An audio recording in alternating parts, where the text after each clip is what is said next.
তো হ্যালো বন্ধুরা, তোমরা যারা যারা মাধ্যমিক 2026 পরীক্ষা দিতে চলেছো তাদের জন্য এই ভিডিওটি মোস্ট ইম্পর্ট্যান্ট একটি ভিডিও।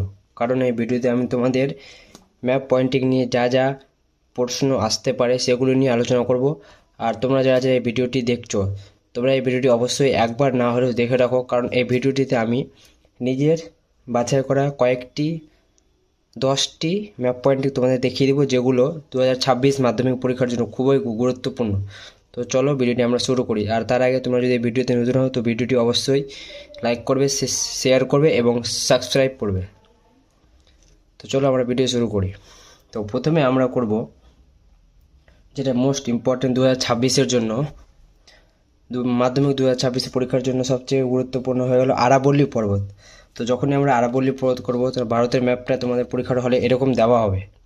তো প্রথমে আরাবল্লী যখন পর্বত বলে, যখন যে কোনো পর্বত বলবে তাহলে আমাদের আরাবল্লী পর্বত ঠিক এই জায়গাতে আছে। যখনই আরাবল্লী যে কোনো পর্বত বলবে তখন ঠিক এইভাবে দাগ টানবে। আরাবল্লী পর্বত তুমি ঠিক এই জায়গাটাতে আরাবল্লী পর্বত বলে এইভাবে করে দিবে।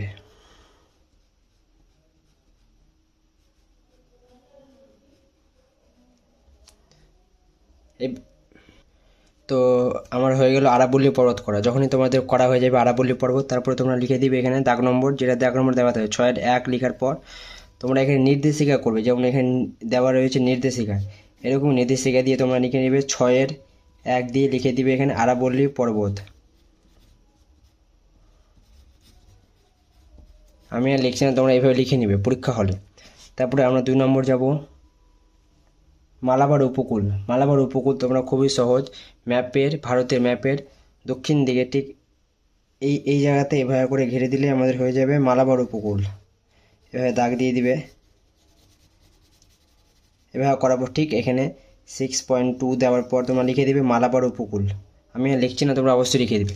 তো দেখতে পাচ্ছি আমাদের দুটো হয়ে গেল খুব সহজে, তোমরা এগুলো সহজে মনে রাখতে পারো। তারপরে আমরা করব নর্মদা নদী।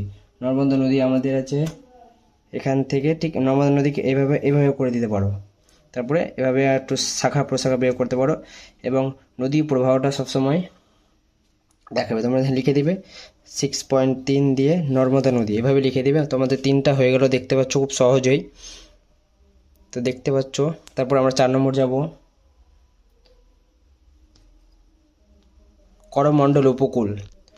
তো করমণ্ডল উপকূল আমাদের আছে ঠিক এদিকে দক্ষিণ দিকেই, মালাবার উপকূলের ঠিক অপোজিটে এভাবে দাগ টেনে দিলে আমাদের হয়ে যাবে করমণ্ডল উপকূল। এখানে আমরা চিহ্ন আলাদা দিতে পারি, ডট ডট চিহ্ন দিয়ে দিই, এবার দাগ নম্বর অ্যারো চিহ্ন দিয়ে লিখে দিবে এখানে করমণ্ডল উপকূল। তো এটাও আমাদের হয়ে গেল, আমাদের কটা হয়ে গেল, 1 2 3 4টা আমাদের ম্যাপ পয়েন্টে খুব সহজে হয়ে গেল। তোমরা এগুলো ম্যাপে করে রাখবে, আর তোমাদের পরীক্ষা ঠিক এরকম ম্যাপ পাবে ব্ল্যাক অ্যান্ড হোয়াইট কালারের। তারপরে চলে আসছে আমাদের প্রধান কৃষি মৃত্তিকা অঞ্চল 5 নম্বর। 5 নম্বর প্রধান কৃষি মৃত্তিকা অঞ্চল বললে ঠিক এই জায়গাটা এভাবে করে ঘিরে দিলে হয়ে যাবে। তোমরা এইটাকে এইভাবে ঘিরতে পারো, দেখতে পেলে এখান থেকে নিয়ে এখানে। এটা হয়ে গেল আমাদের প্রধান কৃষ্ণ মৃত্তিকাযুক্ত অঞ্চল। তারপরে আমাদের একটি কফি, তারপরে আমরা করব 6টা একটি কফি উৎপাদক অঞ্চল, যেখানে যে অঞ্চলে বা যে রাজ্যে কফি বেশি উৎপাদক অঞ্চলে সেখানে আমরা পয়েন্ট করব। আমাদের কফি উৎপাদক অঞ্চল হয়ে গেল, আমরা এখানে দিতে পারি এই জায়গাটা কফি উৎপাদক অঞ্চল, এটাকে আমরা এইভাবে করতে পারি। তো আমাদের এখানে হয়ে গেল কফি উৎপাদক অঞ্চল।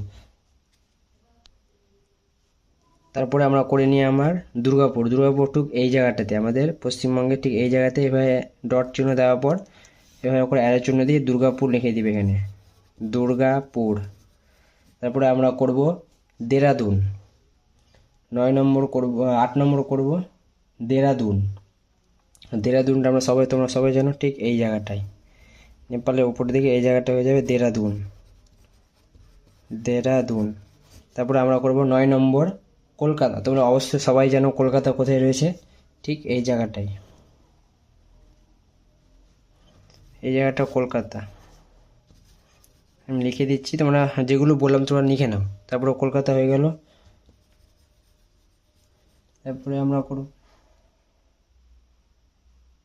তারপরে আমরা 10টা করব কান্ডালা।